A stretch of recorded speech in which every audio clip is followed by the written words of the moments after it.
एको देवः स्वामिनारायणोऽयम् एको मन्त्रः स्वामिनारायणेति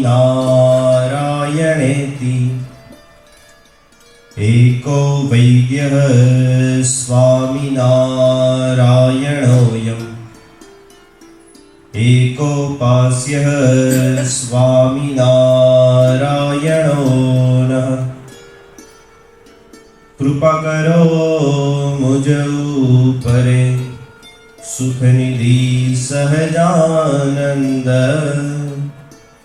गुण तमारा व्याववा बुद्धि आपजो सुखकंद गुण तमारा व्याववा बुद्धि आपजो सुखकंद।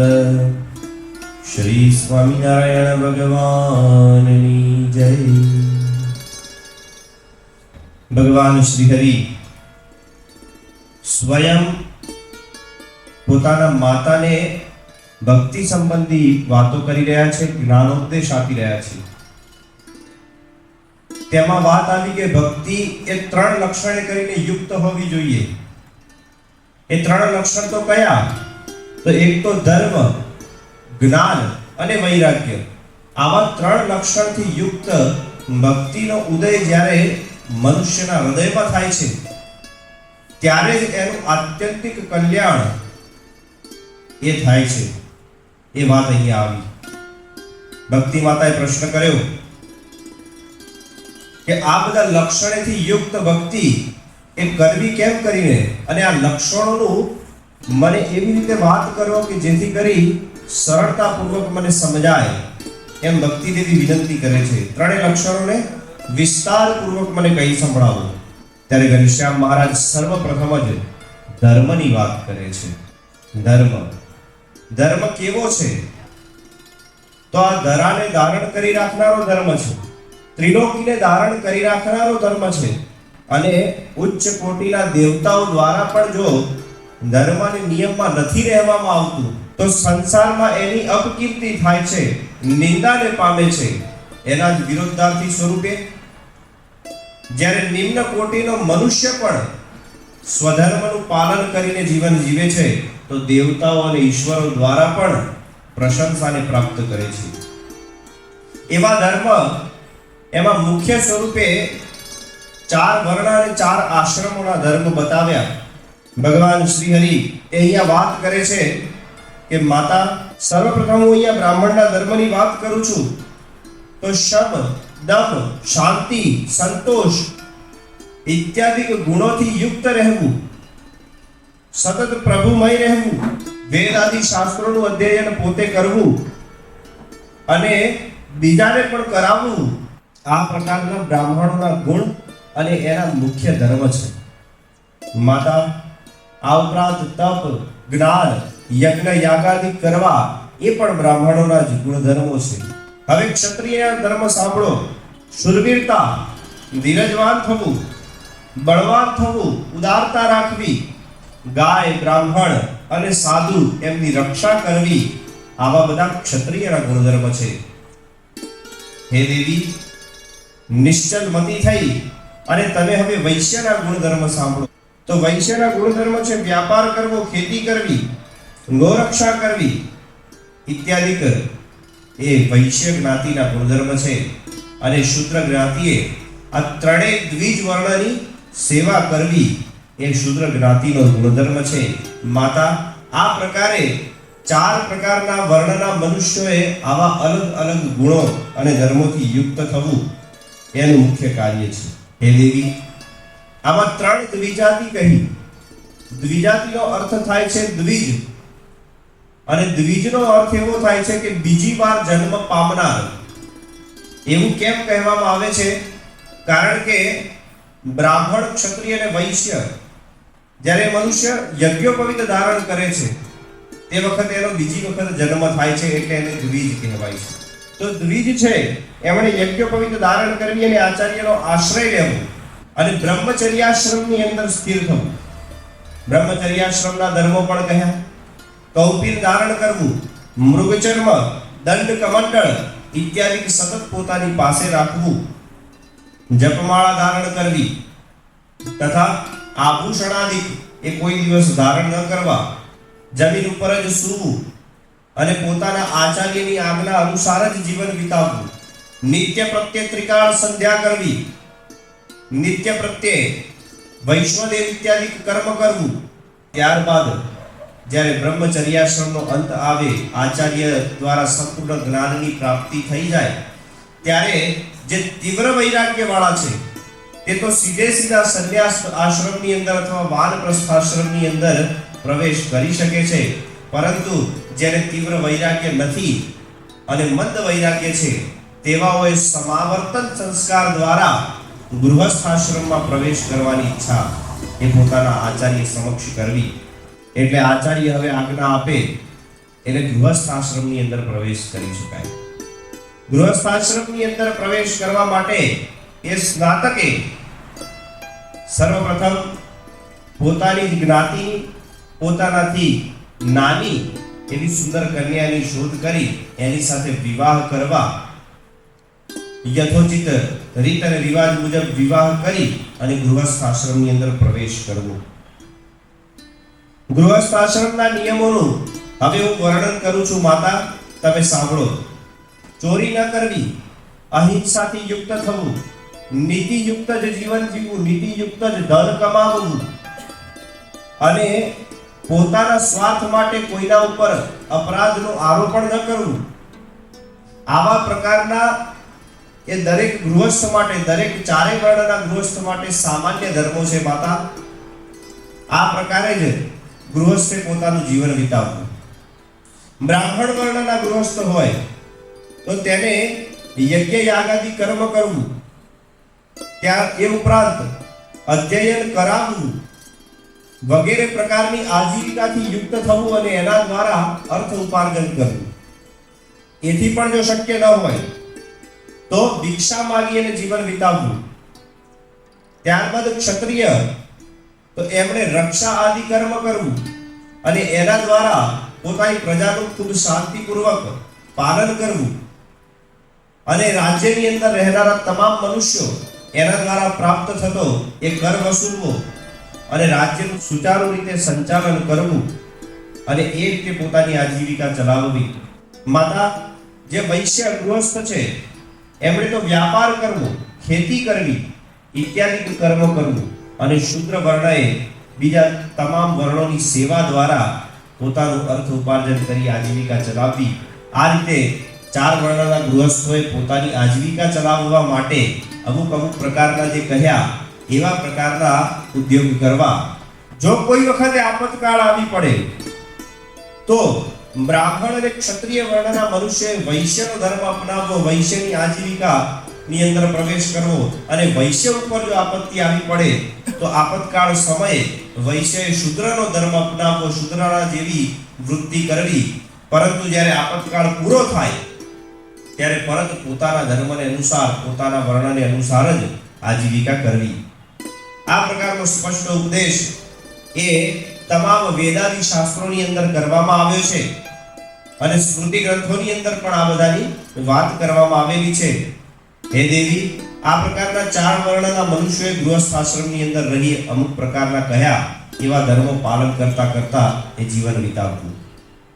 માતા, જે ધનાઢ્ય ગૃહસ્થો છે તો ધનાઢ્ય ગૃહસ્થોએ વિશિષ્ટ કરી અને મંદિરો રચવા, મોટા મોટા મંદિરો બનાવડાવવા, અન્ન ક્ષેત્ર ચલાવવું, આવી રીતે પોતાના ધનનો સારી રીતે ઉપયોગ કરવો, છૂટા હાથે દક્ષિણાઓ આપવી, બ્રાહ્મણ, સાધુ, ગાય ઇત્યાદિને પણ સારી રીતે રાજી કરવા, પ્રસન્ન રાખવા, સુખી કરવા.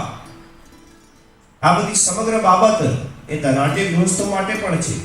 માતા, ધનાઢ્ય ગૃહસ્થોએ કોઈ પણ દિવસ અતિ માન, અતિ દંભ, અતિ લોભ અને અતિ સ્વાર્થ ઇત્યાદિ કોઈ દિવસ ન કરવા.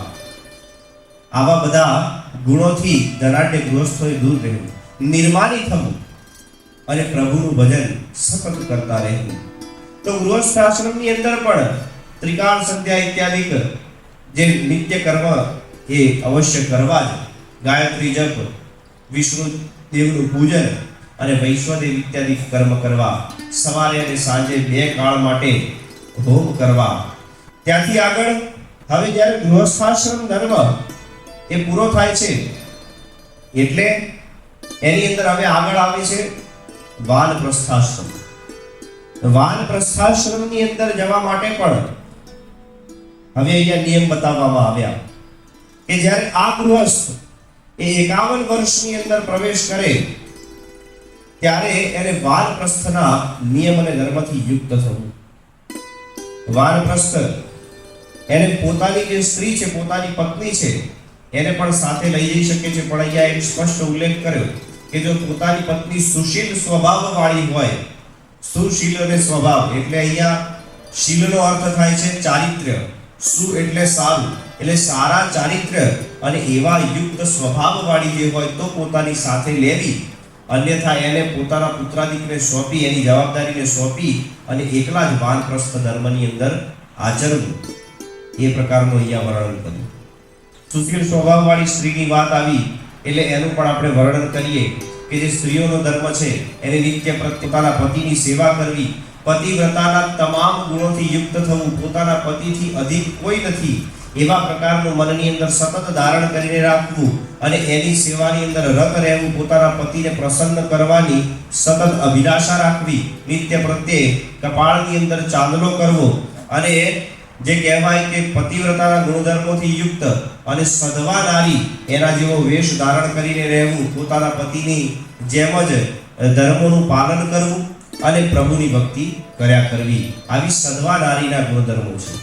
એ ઉપરાંત જે વિધવા નારી છે તો વિધવા નારીએ તો જે પ્રકારે સાધુ પુરુષો એ સ્ત્રીને જોતા નથી, એનો સ્પર્શ કરતા નથી ને અષ્ટ પ્રકારે જે રીતે સ્ત્રીઓનો ત્યાગ કરે છે એવી રીતે વિધવા નારીએ વિભિન્ન પ્રકારે પુરુષોનો ત્યાગ કરવો, પુરુષોના સન્મુખ પણ જોવું નહીં અને સતત પ્રભુની ભક્તિની અંદર લીન રહેવું, વ્રત તપ કરી અને પોતાના શરીરનું દમન કરવું, આ પ્રકારના વિધવા નારીના ગુણધર્મો છે. હવે વાનપ્રસ્થના ગુણધર્મની વાત કરીએ. માતા વાનપ્રસ્થ એવા પુરુષે વનની અંદર ચાલ્યા જવું, વનની અંદર જઈ પોતાનું જે નિત્ય કર્મ એ તો અવશ્ય કરવું જ, સાથે સાથે ત્રણેય પ્રકારની જે ઋતુઓ એના તાપને સહન કરવા. જેમ કે ઉનાળો હોય તો ઉનાળાની અંદર અધિક ગરમી પડતી હોય તો અધિક ગરમીને સહન કરવી, શિયાળામાં અધિક ઠંડીને સહન કરવી અને ચોમાસાની અંદર વરસાદ સહન કરવો, પણ કોઈ દિવસ કુટીર ઇત્યાદિનો આશરો લેવો નહીં, ખુલ્લામાં જ બહાર રહેવું અને જંગલની અંદર આપમેળે જે ઉત્પન્ન થતા હોય એવી વનસ્પતિ, કંદમૂળ, ફળ ઇત્યાદિનું જ ભક્ષણ કરવું, પરંતુ ખેતી કરીને ઉપજેલા જે ફળ ઇત્યાદિ હોય એનું કોઈ દિવસ ભક્ષણ કરવું નહીં. આવા વાનપ્રસ્થના ગુણધર્મો કહ્યા. પોતાની શક્તિ અનુસાર વાનપ્રસ્થ ધર્મની અંદર રહી હવે એ મનુષ્ય સંન્યાસ ધર્મનો સ્વીકાર કરવો. જ્યારે કહેવાય કે આમ સામાન્યતઃ 60-70 વર્ષની ઉંમર થાય ત્યાર પછી સંન્યાસ ધર્મ લઈ શકાય છે, એવું મોટા ઘણા બીજા શાસ્ત્રોની અંદર વર્ણન કરેલું આપણને જોવા મળે છે. તો સંન્યાસ આશ્રમના ગુણધર્મોની વાત કરીએ. શ્રીજી મહારાજ કહે છે કે એક કંથા, 2 કૌપીન, 2 આચ્છાદન વસ્ત્ર અને 1 દંડ, વાંસનો દંડ અને કમંડળ ઇત્યાદિ ધારણ કરવા અને ઓમ નમો નારાયણાય એ મંત્રનો સતત જપ કર્યા કરવું. બ્રાહ્મણના દ્વારા દિવસમાં માત્ર 1 જ વખત ભિક્ષા ગ્રહણ કરવી, એ ઉપરાંત ભિક્ષા ગ્રહણ કરવી નહીં. ચોમાસા સિવાય કોઈ પણ અંદર એક સ્થાનની અંદર સ્થિર થઈને રહેવું નહીં અને સતત પૃથ્વી લોક ઉપર પરિભ્રમણ કર્યા કરવું, ભગવાનનું ભજન કર્યા કરવું. આવા પ્રકારના અલગ અલગ ગુણધર્મો એ શ્રીજી મહારાજે અહીંયા સંન્યાસ આશ્રમના પણ કહી બતાવ્યા. હવે અહીંયા શ્રીજી મહારાજ એ પણ ઉલ્લેખ કરે છે કે કળિયુગની અંદર વાનપ્રસ્થ ધર્મ અને સંન્યાસ ધર્મ એનો નિષેધ કરેલો છે કળિયુગ માટે. તો હવે જે મનુષ્ય ગૃહસ્થ છે અને એ આ રીતે 51 વર્ષ અથવા એનાથી ઉપરના વર્ષોમાં એ પ્રાપ્ત થાય છે, તો પછી એને વાનપ્રસ્થ અને સંન્યાસ આશ્રમમાં જવા માટે શું કરવું? ત્યારે ઘનશ્યામ મહારાજ કહે છે કે એવા પ્રકારના મનુષ્ય ઘરમાં જ રહી પ્રભુ ભજન કરવું, ઘરમાં રહી જ પોતાના અંતરની અંદરથી જે તમામ વૃત્તિઓ છે એ પાછી વાળવી અને મોહ ઇત્યાદિનો ત્યાગ કરવો અને પોતાના ઘરની અંદર રહેલા જે તમામ બીજા મનુષ્યો છે એના તરફના પ્રત્યેનો જે સ્નેહ ભાવ છે, એ લગાવ છે, એ બધાને ઓછો કરી દેવો. માત્ર પોતાના અંતરની ચિત્તની તમામ વૃત્તિઓને પ્રભુની અંદર લીન કરવાનો પ્રયત્ન કરવો. આવા પ્રકારની વાત અહીંયા શ્રીજી મહારાજ, ઘનશ્યામ મહારાજ કરે છે. અને ઘરની અંદર રહી સંન્યાસ અને વાનપ્રસ્થ આ બંને ધર્મોનું પાલન કરી શકાય એટલું કરવું, એ પ્રકારની અહીંયા વાત કરી. તો માતા આ પ્રકારના ગુણોથી યુક્ત એવા સંન્યાસ, વાનપ્રસ્થ, બ્રહ્મચર્ય અને ગૃહસ્થ તમામ ધર્મોનું અહીંયા મેં વર્ણન કર્યું. આ ઉપરાંત જે સાધુ પુરુષો છે, તો સાધુ પુરુષો માટે પણ વિશિષ્ટ ગુણધર્મો કયા કે અષ્ટ પ્રકારે સ્ત્રીઓનો ત્યાગ કરવો, નિસ્વાદી, નિસ્નેહી, નિર્માની, નિર્લોભી ઇત્યાદિક જે મુખ્ય ગુણધર્મો એનાથી યુક્ત થવું અને તમામ મનુષ્યનું કલ્યાણ થાય, એનો મોક્ષ થાય, એનો ઉદ્ધાર થાય, એના માટે પ્રયત્નશીલ રહેવું, એવો જ મનની અંદર સંકલ્પ કરવો, પ્રભુની ભક્તિ પોતે કરવી, બીજાને કરાવવી. આ ઉપરાંત જે ગૃહસ્થ કળિયુગની અંદર વાનપ્રસ્થ અથવા સંન્યાસનો ધર્મ નથી લઈ શકતો અને ઘરની અંદર પણ રહી અને પ્રભુ ભજન નથી કરવું, તો એવા મનુષ્ય સાધુઓના મંડળમાં ચાલ્યા જવું, ત્યાં જઈ મહાદીક્ષા પ્રાપ્ત કરવી અને ત્યાર પછી સંન્યાસનો ધર્મનો સ્વીકાર કરવો. આ પ્રકારની વાત કરી. માતા, હવે હું તમને જ્ઞાન વિશેની વાત કરું છું. આ બધી થઈ ધર્મ વિશેની વાત. ધર્મ કેવો છે, કોણે કેવા પ્રકારે પાલન કરવો અને કેવી રીતે ધર્મની અંદર, સ્વધર્મની અંદર રહેવું, એ બધી વાત કરી. માતા, હવે હું તમને જ્ઞાનની વાત કરું છું. જ્ઞાનના મુખ્ય બે પ્રકાર છે. એક છે આત્મા સંબંધી જ્ઞાન અને બીજું છે પરમાત્મા સંબંધી જ્ઞાન. આત્મા સંબંધી જ્ઞાન એટલે શું? તો આ શરીરની અંદર રહેનારો જે આત્મા છે, અણુ સરખો સૂક્ષ્મ છે, અણુ કરતા પણ નાનો છે, એટલે નરી આંખે એને જોઈ શકાતો નથી. પરંતુ એની જ્ઞાન શક્તિ અને તેજ એટલું બધું છે કે આ સમગ્ર શરીરનું સંચાલન કરી શકે છે. કાન દ્વારા આવતા શબ્દોને સાંભળી શકે છે, આંખ દ્વારા આવતા દ્રશ્યોને જોઈ શકે છે, મુખ દ્વારા બોલી શકે છે. આ તમામ સંચાલન કરનાર જીવ છે. સ્થૂળ, સૂક્ષ્મ અને કારણ ત્રણેય પ્રકારના શરીર એનું સંચાલન કરનાર આ જીવ છે. એ આ શરીરોની અંદર રહેલો છે, પરંતુ એ બધાથી નિર્લેપ છે. જેવી રીતે અહીંયા દ્રષ્ટાંત પણ કેવું સુંદર આપ્યું કે લોખંડનો ગોળો હોય, એને તપાવીએ એટલે લાલ ધગધગતો કરીએ એટલે આગ અને ગોળો બંને એક સરખા લાગે, બંને એકબીજા મય થઈ ગયા હોય એવું લાગે. પરંતુ અગ્નિ અને લોખંડ એ બંને એકબીજાથી જુદા છે, એને કોઈનો એકબીજાનો લેપ નથી. એવી રીતે જીવ છે એ શરીરમાં ભરે રહ્યો છે, પરંતુ એ નિર્લેપ છે, એને આ શરીરનો કોઈ દોષ લાગતો નથી. શરીરથી એ તમામપણે નિર્વિકારી છે અને જુદો છે, અલગ છે, અવિનાશી છે, એનો કોઈ દિવસ નાશ થતો નથી. અને જ્યારે આ દેહનો અંત આવે છે, ત્યારે આ જીવ દેહની અંદરથી નીકળી જાય છે અને પોતાના કર્મોના અનુસાર ભગવાન તેને ફળ આપે છે. સારા કર્મોનું સારું, ખરાબ કર્મોનું ખરાબ, એ રીતે ફળ આપે છે.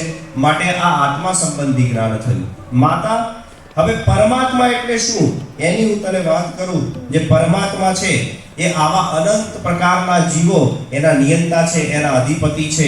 એટલું જ નહીં, જીવોના કરતા પણ વિશિષ્ટ કહેવાય કે આવી અનંત કોટી એ લોકોના પણ અધિપતિ છે. 14 લોકનું જે બ્રહ્માંડ એના અધિપતિ છે. એટલું જ નહીં, માતા પરમાત્મા છે એ આવા અનંત કોટી બ્રહ્માંડોના પણ અધિપતિ છે, જેની અંદર અનંત કોટી ઈશ્વરો રહ્યા છે અને એ બધાના અધિપતિ છે. એથી પણ ઉપરાંત, એથી પણ વિશિષ્ટ જે પ્રધાન પુરુષ, પ્રકૃતિ માયા, એ માયાના કરતા પણ અધિક છે, અક્ષર આદિના પણ નિયંતા છે, એના પણ ભગવાન છે. એવા આ પરમાત્મા છે. પરમાત્માનું સ્વરૂપ એનું તો કોઈ વર્ણન થઈ શકે એમ નથી. માતા, એના ગુણોનું પણ ગાન કરી શકાય એમ સમર્થ નથી. પણ છતાંય હું તમને એક સરળ ભાષાની અંદર કહીને સંભળાવું છું કે જે પ્રકારે ઘણા બધા ખંડિયા રાજાઓ હોય, એ રાજાઓના પણ અધિપતિ, ઘણા બધા રાજાઓના અધિપતિ અને ચક્રવર્તી સમ્રાટ કહેવાય. જે પૃથ્વીલોક ઉપર રહેનારા તમામ રાજાઓના મુખ્ય એવા રાજા કહેવાય. રાજાઓના રાજા, મહારાજા, એવા ચક્રવર્તી સમ્રાટ કહેવાય. એવી રીતે આવું અનંત કોટી બ્રહ્માંડો વ્યાપીને રહ્યા છે. એ અનંત કોટી બ્રહ્માંડોમાં રહેનાર તમામ જીવ, ઈશ્વર, માયા, તમામના અધિપતિ અને ચક્રવર્તી સમ્રાટ એકમાત્ર પૂર્ણ પુરુષોત્તમ નારાયણ અક્ષરાધિપતિ એવા ભગવાન છે. એમાં શંકાને સ્થાન નથી. માટે માતા, આ બધી વાત મેં તમને ભગવાન સંબંધી કરી, પરમાત્મા સંબંધી કરી. તો આ પ્રકારે જ્ઞાનના બે અર્થ થયા. એક આત્મા સંબંધી જ્ઞાન અને બીજું પરમાત્મા સંબંધી જ્ઞાન. તો અહીંયા આપણે વાતને વિરામ આપીએ છીએ। આ ઉપરાંત હવે શ્રીજી મહારાજ વૈરાગ્યની વાત કરે છે, કારણ કે આપણે 4 લક્ષણો મુખ્ય છે। આમ તો 3 લક્ષણ અને ચોથું ભક્તિ, એટલે 4 લક્ષણની અંદર પ્રથમ આપણે વાત કરી ધર્મની, જ્ઞાનની। હવે વૈરાગ્યની વાત આવશે કે વૈરાગ્ય શું છે, કેવી રીતે ઉપજી આવે છે, એ સગળી વાત આપણે વિસ્તારપૂર્વક જાણીશું કથાનકની અંદર આવતા સત્રમાં। ત્યાં સુધી સૌને જય સ્વામિનારાયણ। સ્વામિનારાયણ નારાયણ નારાયણ,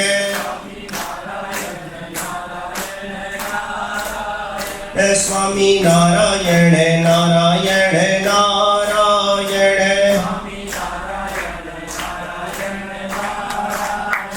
સ્વામિનારાયણ સ્વામિનારાયણ,